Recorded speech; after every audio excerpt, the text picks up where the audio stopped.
Hey everyone, my name is Iron. I'm here with Vincent and with Mate. Vincent is one of our best performing and favorite clients here at 1 Second Leads. So Vince, thank you so much for hopping on. No problem, man. Just kind of wanted to give you the mic so you can do a proper introduction on yourself, what you do, and I guess we'll take it from there. Yeah, okay, true. Thanks. I'm Vincent, 28 years old. Based in the Netherlands. I run two different software platforms. One platform is where we do Google Ads management, and the other platform is for tracking for e-commerce. Because at the other platform we saw how different it was to track conversions. So we decided last year to do it for ourselves. And we're trying to grow completely bootstrap. So I guess the part that we come into play is with Metrion. So that's the tracking platform. Do you mind kind of sharing a bit more details about that? No, definitely sure. So what we do is like there are a lot of solutions out there that are running on Google Tag Manager, right? That are running on front-end browser pixels. The thing about that is those fail or get blocked, and we saw a lot of issues with setting that up and maintaining those pixels.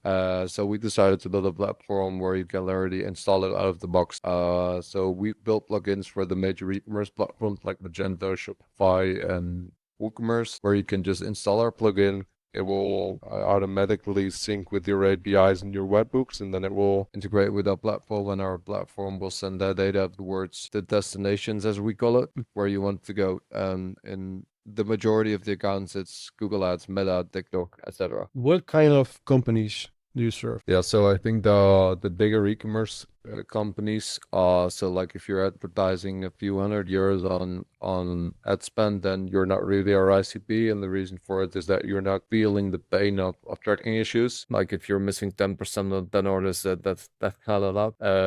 But like if you're missing 10% of 1,000 orders, let's say a month or a day, then you're missing a lot. So yeah, that's our ICP. Nice. Okay, man. So I guess this is where I begin the 1 Second Leads question. So generally, how satisfied have you been with the leads we've brought in and the service as a whole? Yeah, so very satisfied. Not because we're just in this testimonial and saying that, but it's really the case. So I've been in the business for like 5 years building SaaS. I've worked with a lot of lead gen agencies. That was also the reason why we got in contact, right? And I was very skeptical about if we should start. But what really got me thinking was like the approach that you have on the customers that you could do outreach to. So the panels that you build, the amount of information, the amount of data that you're using, that was the reason why I chose to give this a shot. Also, like in the beginning, it was a bit difficult if you ask me, I don't know how you proceed about to find that ICP, but it was also just the learning curve about you getting to know the product, getting to know and handle the objections. But I think that you can now even sell it better than I can do, because you've seen a lot of objections and seen the amount of questions and the differentiation equations that the prospects have based on the platform that they're using. So we've been working for 4 months, I think now, maybe going into the fourth or the fifth. Yeah. These past promo, like how has your pipeline changed? Yeah, so running two software companies is like scheduling your agenda. It's pretty rough. So I'm glad that you're doing my outreach. So how is my pipeline? I think it's good. So like that's the reason why we started scaling, right? I think we're seeing that the messages are responding and that we're really sending contextual and the right messages at the right time to the right people. Therefore, I think that we made the decision to scale. And if you look at my pipeline, like the good thing is that you're getting the product towards agencies, which makes it that like they start with one customer, then maybe two, and then in the end the product sells itself. So they're seeing the ease of the solution, and then it's up to us. So you just filling the let's say the pipeline, and me converting the rest. Yeah, I mean that's our job. Essentially with outbound, the main part is bypassing that trust factor. So getting them to trust us and then book a call, and then the rest is obviously up to you, up to the offer, and up to the product. So that's really what sells. Yes. Yeah, I mean, you say yourself you've been in the business for 4 or 5 years now. We've seen a lot of things. So I guess my question is, since there are a lot of places you can get leads nowadays, what made you go with us as opposed to, go to another agency or trying to do it in-house? Yeah, so I think that a lot of other agencies or other teams work like they want so like how I'm gonna say this easily. Their game is to like shoot a lot of messaging and to see what sticks, right? So they all talk about deliverability, they talk about CTR, etc. That's not really the case when you really know your ICP and you can get to that ICP. So when you have the right data for your ICP, it's not like hitting the numbers. Yeah, at the end it's hitting the numbers, but there are a few steps before you want to hit the numbers. And I think that you, with the data that you have and like the steps that you're getting towards that ICP, for selecting that ICP, that's what in the end made the decision for me to choose you over other agencies. Literally, I stopped doing it for over a year because I had a few agencies who were not delivering. And you started delivering. I think this is the reason why. Pretty straightforward. Yeah. So did you have any doubts before starting? Yeah, definitely. Like every call agency, like they are in the sales game, so they can tell you like the things that you want to hear. And so that was my doubt. Like I've done this a few times, and a few times I've been let down, and a few times where the start was really good, and then at the end it like scaled down. And I think with you guys it's exactly the other way around. Like you were realistic about the things that will be happening in time, and also like the performance part. That was a good thing, and now I think that it's delivering the results for the both of us. So, okay, I guess at this point I'm gonna pass over the mic to my co-founder Mate. So yeah, now a few questions. Yeah, thanks, Steven. Thanks, Vin. Don't be too hard, Mate. Don't be too hard. No. I promise, only. Yeah, so I have some questions about the quality side in mind. So we talked about like booking meetings, we talked about the ICP, but booking a meeting is one thing, and the meeting being qualified is another thing. So in practice, like how would you describe the quality of the meetings, like the average meeting that one Leads books on your calendar? Yeah, they're all good. Like I think that's the biggest thing. So like you're seeing on LinkedIn, like the guys with the schedules, right, with all the demos planned, like their full week is only demos. Like I had that weeks also.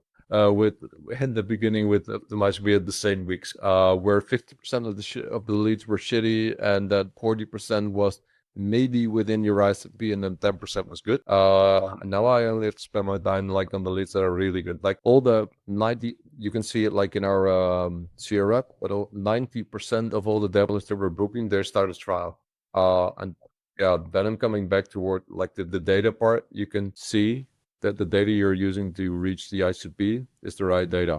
And we are at the ICP therefore demo, we have a really high converting rate from our demo towards trial. Yeah, amazing. I mean, it's good that you mentioned the CRM, and for those of you watching, we'll include maybe a screenshot of the CRM so you can see the actual stats, how many meetings are booked, how many meetings are quality.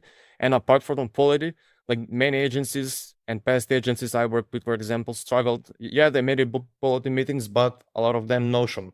And then you have to chase them, and then that's burden on the client and the agency as well. So when it comes to the show-up rates, are you satisfied with how those have been so far? Yeah, definitely. I think that's due to the personal approach. Like a lot of the other agencies start talking about reminders, calendar follow-up, SMS follow-up, etc. And I think just because we're at that ICP, they know they have a pain. We have the solution, because we did the message very personally and really relevant. Like being engaged with the prospect. I think that's the reason why people show up without all the hassle and the post, like sending 3 SMS and 5 emails. Yeah. And like sure they got in a call. Yeah.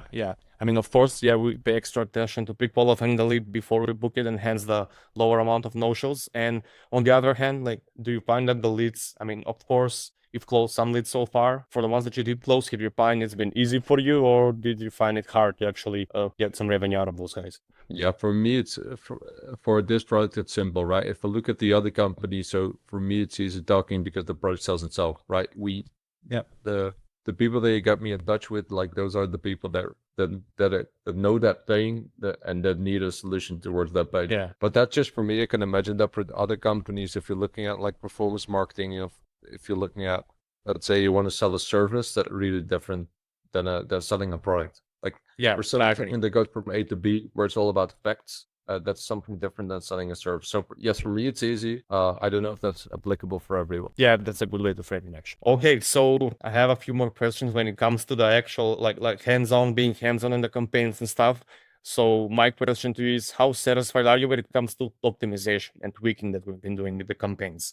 Like, do you feel like we've been proactive in making the right tweaks at the right time? Yeah, I think that's definitely the best part. There has been a lot of optimizations. There has been a lot of adjustments within the texts or the messages that we're sending. And I think that also, like, it involves, it's a two-way, right? Like if I'm saying, okay, good luck, and you do your thing, then this Yes. thing would also not have worked, right?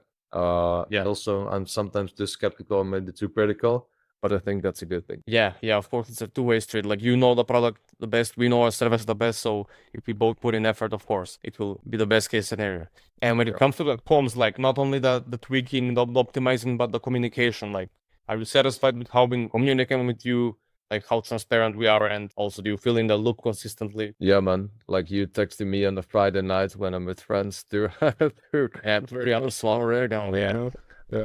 Yeah, that's our guy then. I'm angry at angry friends for then responding to your message, but that's the kind of support I'm looking for, man. So yeah, that's good. Okay, perfect. Love to hear that. I mean, I do have some interesting question. Like, was there anything that surprised you about working with us? It can be both in a negative and both in a positive way. Like, is there some place where we exceeded expectations, some place where we totally didn't meet the expectations? Like, honest answer. I think let's start with the negative and then with the positive. So I think the negative part was that I was seeing some messages where if you would have looked with the human eye on like your building systems, right?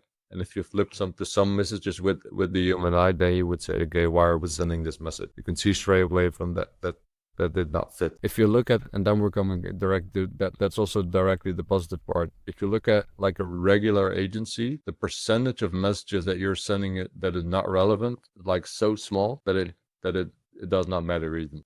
Yeah. Because you know, like the product, we know which SP we need, we know which product, which title someone needs to have, which products they need to use on their website. And you know that so well that, like, in, let's say 99% of the cases, we're sending someone a message. I'm definitely not afraid to put my own name in it because I know it's relevant for the people that we're sending that message towards. And then we will say a little bit, yeah. And what you also hardly often is that people use like different profiles where it's not related to their brand or even not related to that. You cannot like find the person behind the account because they're like sending out so much messages to see what sticks. And I think that I'm trusting you guys to use my own profile. It says enough about the relevance that you're putting into your outbound. That's a very good way to frame it, actually. And it directly leads to my next question, which I think you answered it with this one, is that if you could change one thing about the way we work, what would you want to do better? So I guess it would be even eliminating that 1% of the messages that are not a fit, or is it something else maybe? The only thing that I'm really curious about is like what could be also really interesting for me is that what could be, I'm thinking of it right now, so maybe that's good feedback, is that like you're getting a lot of insights on which messaging is working well, right? You know, which message does not work, you know, which, yeah. We're spending a lot on Meta, we're spending a lot on Google Ads to get leads. Like we could use what you're using in your messaging also for our paid advertising to see which pain points stick the best or the best CDR. In your case, the response rate, in my case, it's CDR. But that's a very interesting twist. So Yeah. But I don't know how to systemize that. So you need to like, you need to show me in your dashboard, like, okay, these are the, in Notion, we have like all the messaging per ICP, and maybe you can show, okay, this one is working the best, or yeah. So basically segment out which angles and which approaches, like despite all of the other ways we like filter. So despite location, despite in platform, just the best core messages that have performed well. Yeah. Okay. That's a good point. That's a good point. Of course. Yeah. And a good idea, like, yeah, productive conversation so far, which leads me to my final question. If another like SaaS founder or agency founder is considering to work with us, is on the edge, what would you say to them if you came to you and asked Vince, like, should I work with these guys and why? What would be your answer? Yeah, definitely give it a try. Definitely. Okay. We will. Rafik, I had a bonus question. Okay. How difficult were the questions from this interview? Again, what was the question? How difficult did we make this interview for you? Oh, it was really simple. Should make it more hard next time. Okay, then we might have to do a retake. Okay. Well, perfect. Yeah, thanks a lot, Nat, for hopping on. No problem, man. Show me the final result. I'm curious. Yes, thanks a lot, man. Good. Bye-bye. Bye-bye.